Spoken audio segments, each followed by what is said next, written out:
children and work in Tudor England. In Tudor times, childhood was very different from what we know today. There was no clear line between being a child and being an adult. For most families, especially the poor, children were expected to help as soon as they were able. Work was not seen as cruel or unusual.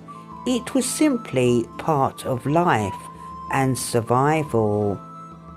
From around the age of 5, 6, or even earlier, many children were already helping at home. This did not mean heavy labour straight away.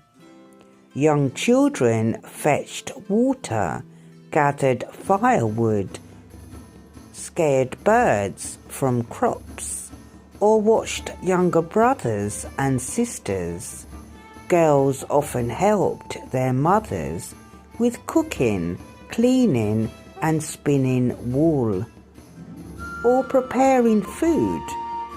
Boys helped their fathers in fields, workshops or small trades. These jobs were considered training for adult life. By the age of 7 or 8, children usually had regular daily work.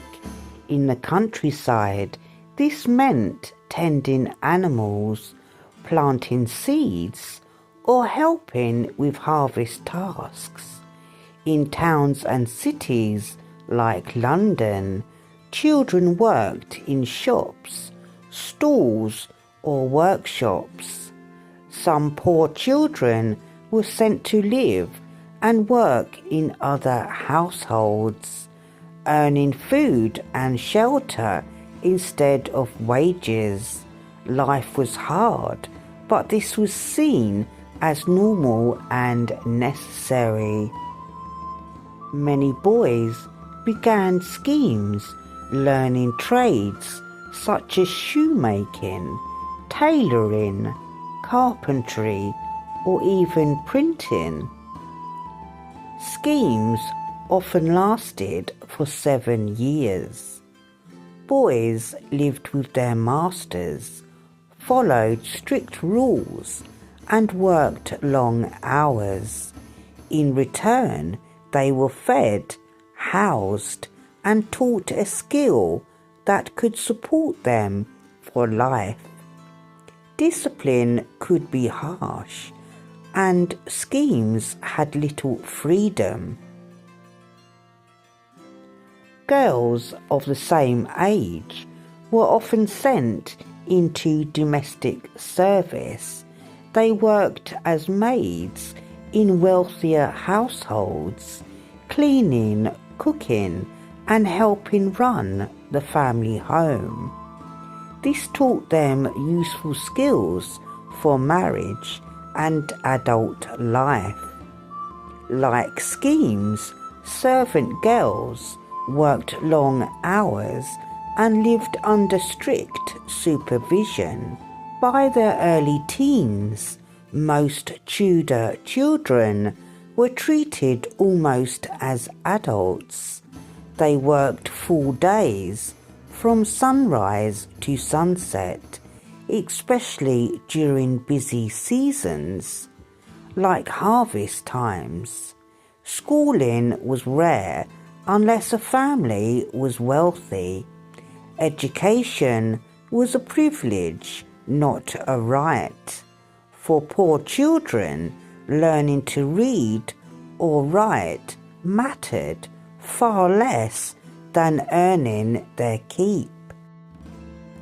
Children from rich families lived very differently. They did not work with their hands, but they were still expected to be useful.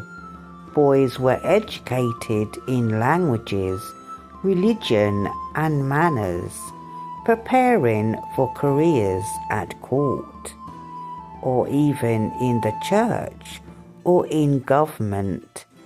Girls learn how to manage households, sew, play music, and behave properly.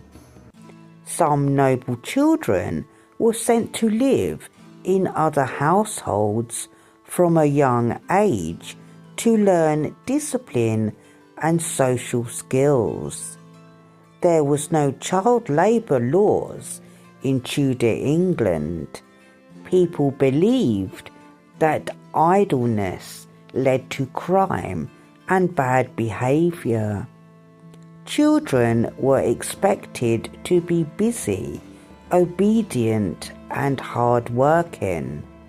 This belief shaped Tudor society and explains why children worked from a young age.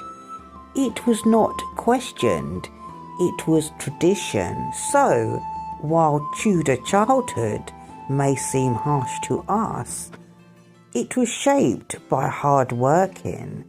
Children worked early because families needed them to. Their labour kept homes running, food on tables, and trades alive. Childhood in Tudor England was short, demanding, and often exhausting, but it was the only life most people knew.